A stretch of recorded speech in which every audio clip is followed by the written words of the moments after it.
जो भी कृष्ण के हृदय से, उसके मन से जुड़ा है, ये बांसुरी उस तक पहुंच ही जाती है, चाहे वो कहीं भी हो।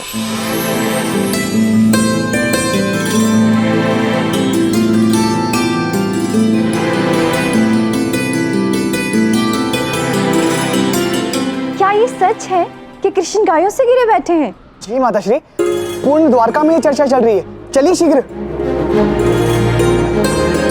ये पिताश्री का कौन सा रूप है? तो हमने देखा ही नहीं कभी।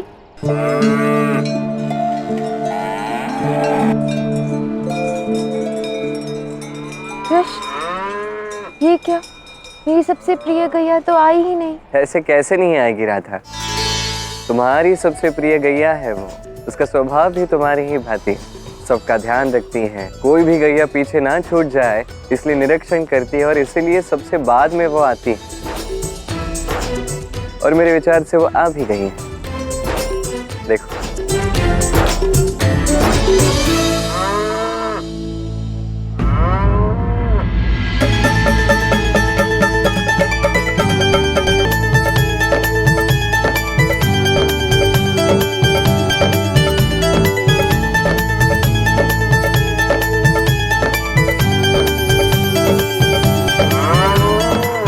सखी, कैसे हो तुम?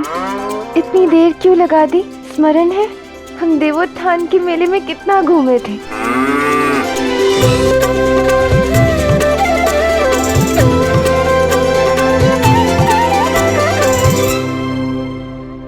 हमें लगा था उपहास है, किंतु ये तो सत्य है। सारी गायें यहीं पर हैं। आओ, मैं पहले तुम्हें सबका परिचय तो करवा दूं।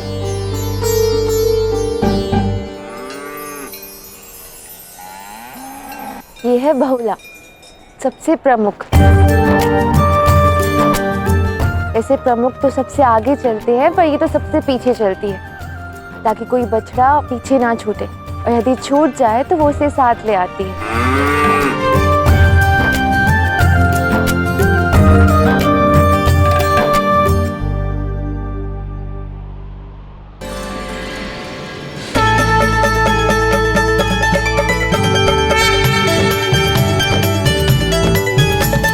बरसाने की प्यारी प्यारी गाय, धन्य भयो रे सब गोधन पाय। द्वारिकाधीश का द्वारिका धाम, जय हो गैया जय कान्हा घनश्याम। द्वारिकाधीश का द्वारिका धाम, जय हो गैया जय कान्हा घनश्याम।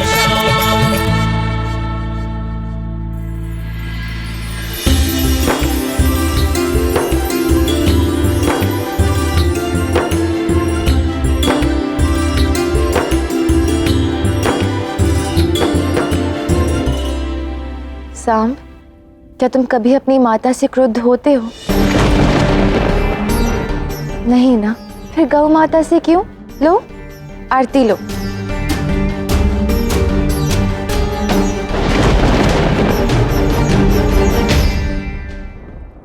मेरी सारी गैया आज अत्यंत प्रसन्न है, संतुष्ट है, और इसलिए आज के दिवस के लिए मैं सबकी मनोकामना पूर्ण करूंगा। आप सबको क्या मांगना है कृपा करके मांगिए।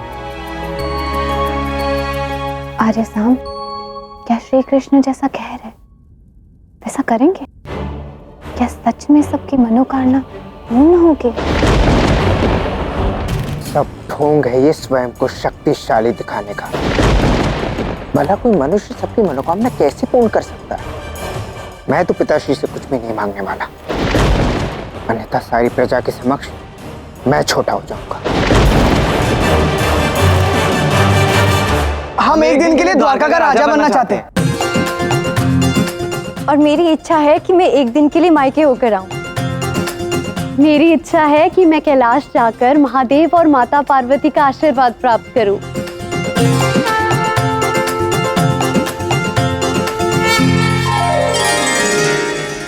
क्या हुआ शाम, तुमने बताया नहीं? तुम्हें क्या मांगना है? नहीं पिताश्री, मुझे कुछ भी नहीं चाहिए। उचित।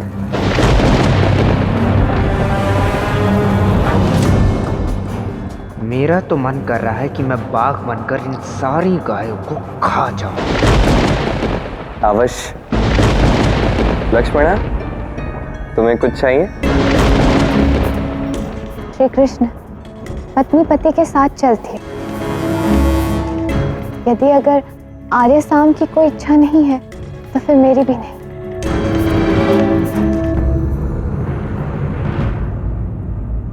जामवती,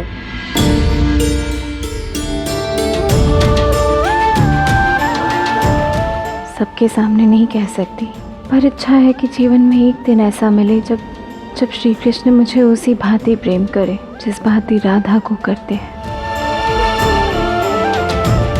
अवश्य।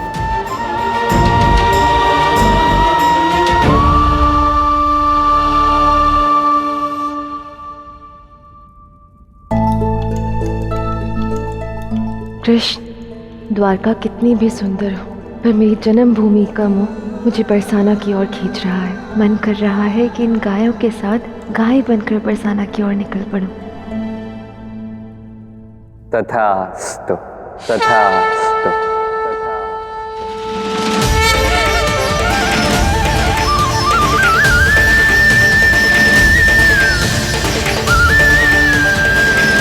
द्वारकाधीश श्री कृष्ण की जय, द्वारकाधीश श्री कृष्ण की जय, द्वारकाधीश श्री कृष्ण की जय।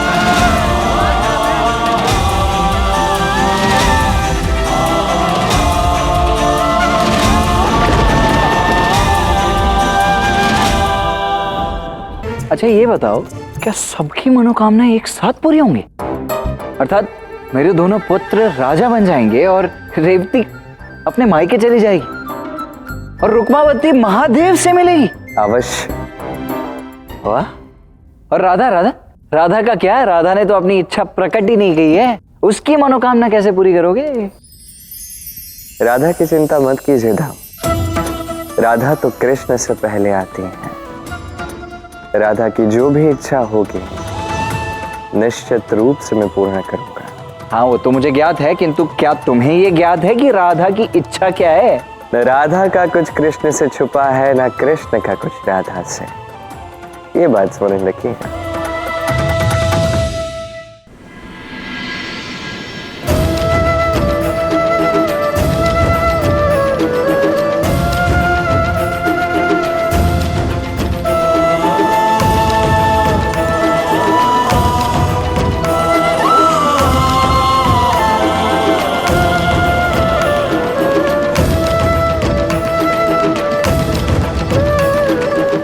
कृष्ण, जब तुम अत्यंत प्रसन्न होते हो ना, तुम्हारे मुख पर एक अलौकिक दिव्यता झलकती है। पता है, आज मैं अत्यंत प्रसन्न हूँ क्योंकि द्वारका में सबकी इच्छाएं पूर्ण जो हो रही हैं। चलो कुछ क्षण के लिए ही सही, कोई दुखी तो नहीं रहेगा। निसंदेह मैं सबकी इच्छा का मान रखता हूँ राधे, परंतु हर इच्छा पूर्ति के साथ कोई ना कोई मूल्य चुकाना पड़ता है। मूल्य जो भी हो, इच्छाएं तो पूर्ण हो रही है ना। बस यही सुनना चाहता था मैं तुमसे राधे। अब देखना, कल का दिन कुछ ऐसा होगा जैसा कभी किसी ने नहीं सोचा। हाँ, एक दिन में इतनी इच्छाएं पूर्ण होना अविश्वसनीय सा लगता है। विश्वास कर लो राधा, क्योंकि कल ऐसा ही होगा और कल का ये दिन सबके लिए स्मरणीय होगा। कृष्ण की कैसी लीला है ये? हाँ देख, सब कुछ अत्यंत अद्भुत प्रतीत होता है, लगता है कुछ विशेष होने वाला। अब मैं भी अत्यंत उत्सुक हूँ ये देखने के लिए कि कृष्ण करने क्या वाले हैं। यही तो कृष्ण लीला की सुंदरता है। क्या मनुष्य, क्या देवता, सभी उनकी लीला देखने के लिए समान रूप से उत्सुक रहते हैं।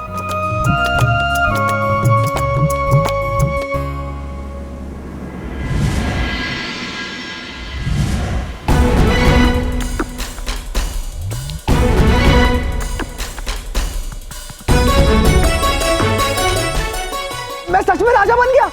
काका श्री ने हमारी इच्छा को पूर्ण कर दिया। तो मैं सबको आदेश दूंगा। नहीं नहीं उन्मुख, आदेश मैं दूंगा, सब मेरी बात मानेंगे। नहीं नहीं भ्राता निषाद, उससे बड़ा और निपुण योद्धा कोई नहीं हो सकता। सबको मेरा ही आदेश मानना होगा। नहीं नहीं उन्मुख, मैं तुमसे 1/4 क्षण पहले जन्मा था, तो बड़ा मैं हुआ, तो मैं आदेश दूंगा और सब मेरी ही बात मानेंगे। नहीं नहीं, सब मेरी ही बात मानेंगे।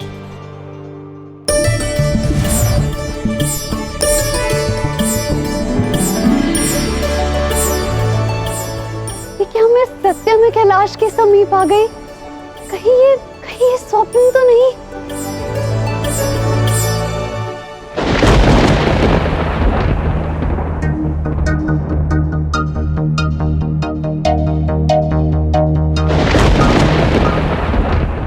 आर्य साम, कहाँ है आप आर्य साम? आर्य साम, माता, आर्य साम कुछ देर पहले यहीं थे, निद्रा में मगन थे, न जाने कहाँ चले गए। माता, मेरा मन बहुत भयभीत हो रहा है। लक्ष्मणा, मैं भी तुमसे यही जानने आई थी कि साम ने कोई वरदान क्यों नहीं मांगा। माता, कहीं आर्य साम एकांतवास के लिए पर्वतों पे तो नहीं चले गए? उन्होंने मुझे कहा था कि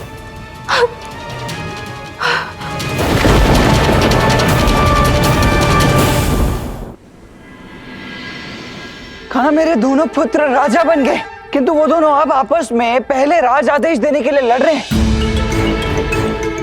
अब उनका स्वभाव ही है बात बात पे एक दूसरे से लड़ना, हम क्या कर सकते हैं। और तो और राधा कहीं नहीं मिल रही है, कहा ना, समस्त द्वारका छान मारी है मैंने, कहीं नहीं है राधा, न जाने कहां चली गई है वो। श्री कृष्ण, आज प्रातः से ही मन अत्यंत व्याग्र हो रहा है, तो सोचा आपके निकट रहूंगी तो ये व्याग्रता अवश्य समाप्त होगी। ठीक है, होता है ऐसा भी कभी कभी।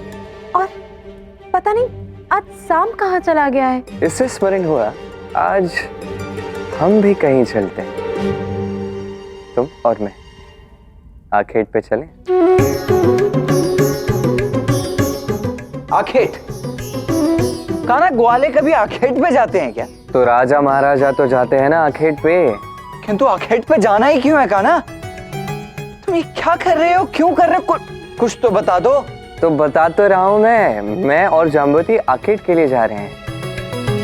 किंतु मैं तो आपके साथ आज तक कहीं नहीं गई।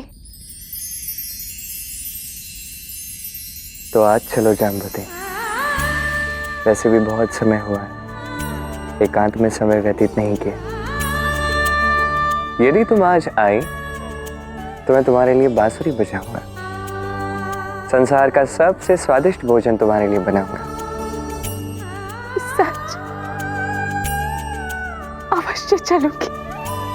श्री कृष्ण, आज अचानक क्यों?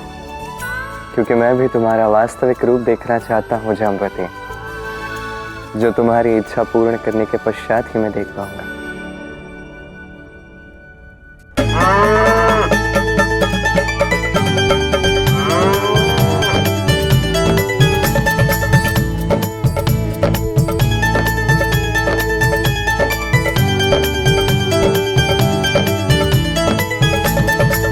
ये क्या, मैं गैया बन गई? लगता है कृष्ण ने मेरी इच्छा पूर्ण कर दी। सखी की इच्छा मेरे लिए आदेश है। कृष्ण की लीला है, कृष्ण की महिमा है, कृष्ण का गौरव धर्म सार है।